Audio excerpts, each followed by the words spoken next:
O governador Tarcísio de Freitas esteve aqui no Grupo Bandeirantes, né, e falou sobre vários assuntos. Imagino eu, Thiago, porque o Thiago estava aqui debatendo uma lista de 12 sonoras que poderíamos trazer ao ar sobre vários assuntos. E vai resumir pra gente, Thiago Muniz, o que disse o governador e sobre quais assuntos. Fala aí.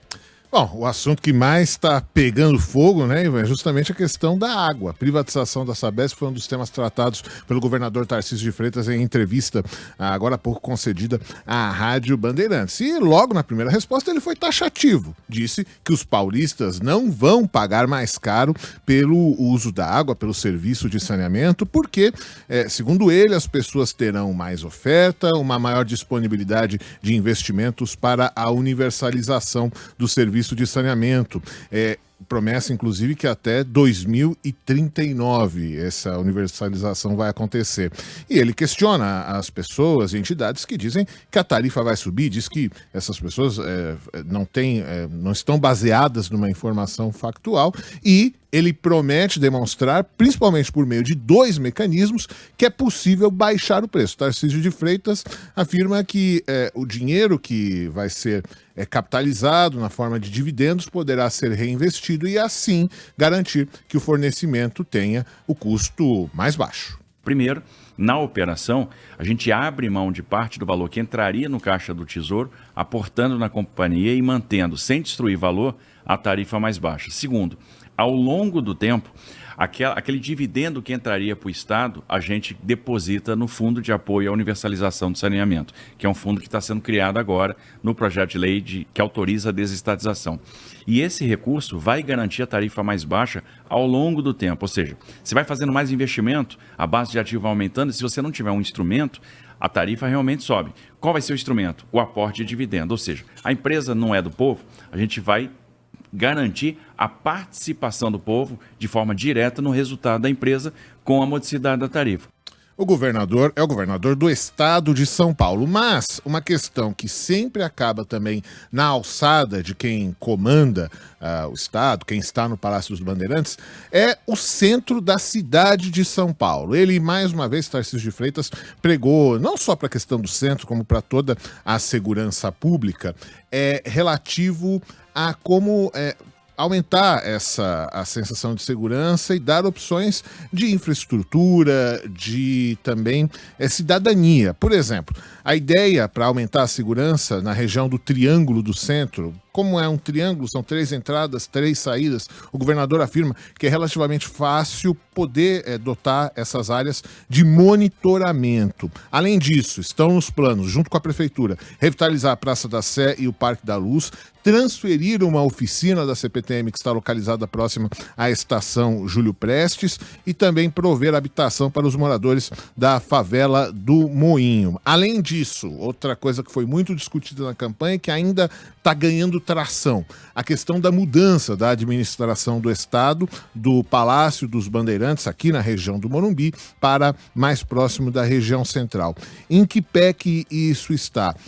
Vai se abrir um concurso público em 2025 para que sejam recebidos os projetos arquitetônicos para nova sede administrativa, porque aí não é só o que tem no Palácio, mas é tentar reunir todos os órgãos que puderem ser colocados nessa espécie de cidade administrativa.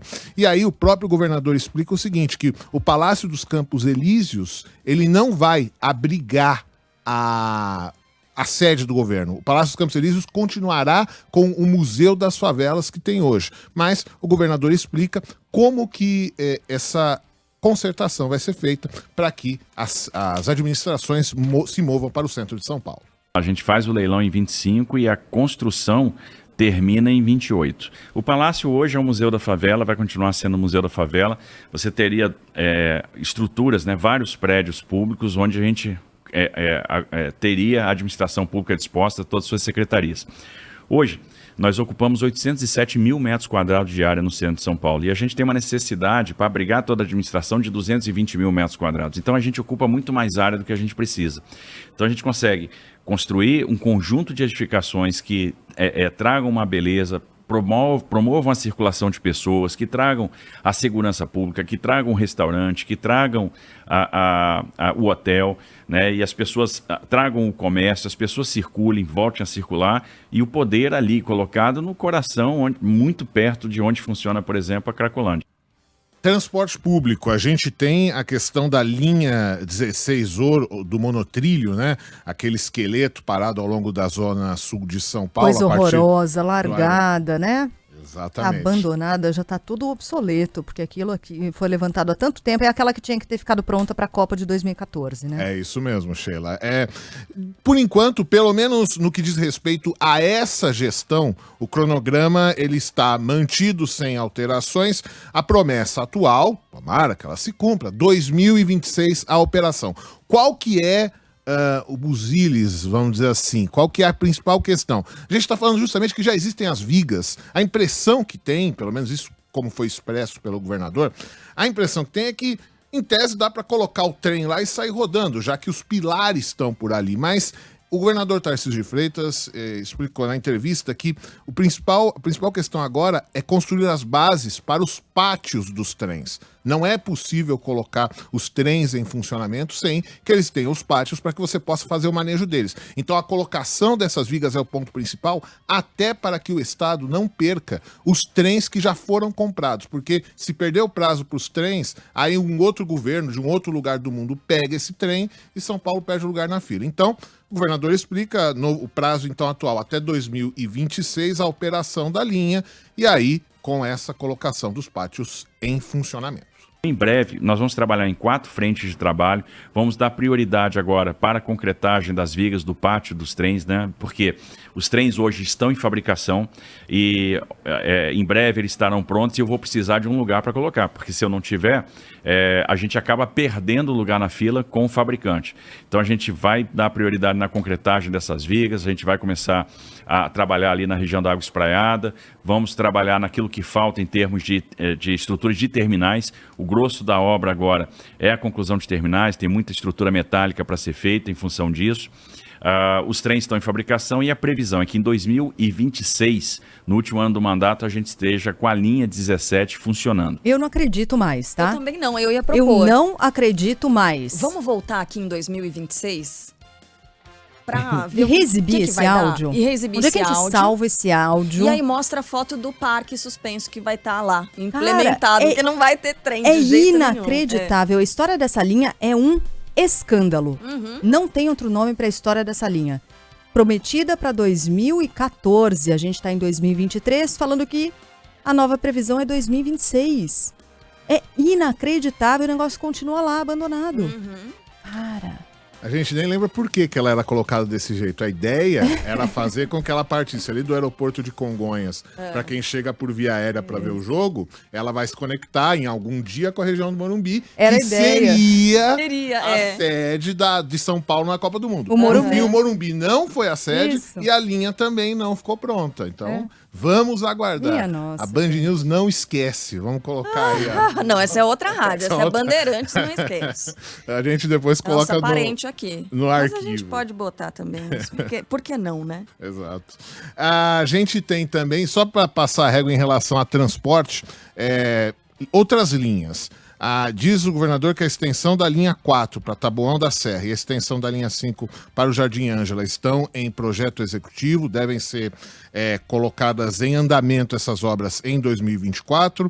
Também citou que estão em andamento, de fato, as obras da linha 2, a extensão, e também a linha 13, todas as obras em andamento com previsão de cumprimento dentro deste mandato. A gente traz uma outra questão relacionada aos transportes para quem tem deficiência física, as pessoas com deficiência, a questão da isenção do IPVA. Ele foi perguntado sobre a dificuldade para quem tenta conseguir isso no Estado e o governador falou a respeito. Estamos acompanhando, estamos estudando isso detidamente e até, às vezes, a demora, e eles têm razão de ter essa ansiedade, de se considerar desassistidos nesse momento, mas é justamente para a gente não cometer erros. Infelizmente, essas idas e vindas, elas acabam acontecendo também em função das fraudes que acontecem. Então, você propõe, né, projeta ali uma determinada isenção, um determinado caminho para se conseguir, e pessoas de má fé acabam aproveitando isso de uma maneira inadequada, e a gente precisa de um sistema que por um lado, garanta o direito dessas pessoas e, por outro lado, também previna as fraudes. E é esse equilíbrio que a gente está tentando construir. O Thiago ouviu a entrevista na íntegra, essa entrevista concedida aos colegas da Rádio Bandeirantes. Foi uma longa entrevista, mas a gente mesmo sabe que numa entrevista a gente tem tempo limitado, não consegue perguntar sobre tudo, né? Mas tem ouvinte aqui perguntando. Ele falou alguma coisa de Rodoanel? Não. Não. Falou alguma coisa sobre o secretário de Educação, Feder? Foi falado uma questão relativa a PPPs na área da educação, mas não foi mencionada a questão da gestão necessariamente do secretário Renato Feder e não foi também questionada a questão do material didático. Essas não foram questões abordadas. E tampouco da Operação Escudo e outras questões diretas ligadas ao policiamento. Só para passar a régua, ele foi perguntado sim sobre possíveis outros voos no campo político, mas não quis responder diretamente. Foi perguntado se pensa em concorrer à presidência, não quis responder. E também foi perguntado sobre eleições municipais, e aí ele preferiu dizer que o governo de São Paulo tem uma ampla base, isso pode ser observado na Alesp, que vai tentar fazer com que os partidos se mobilizem para que eles não se enfrentem candidatos do mesmo arco político nessas eleições municipais, e prometeu olhar com carinho para a eleição municipal de São Paulo.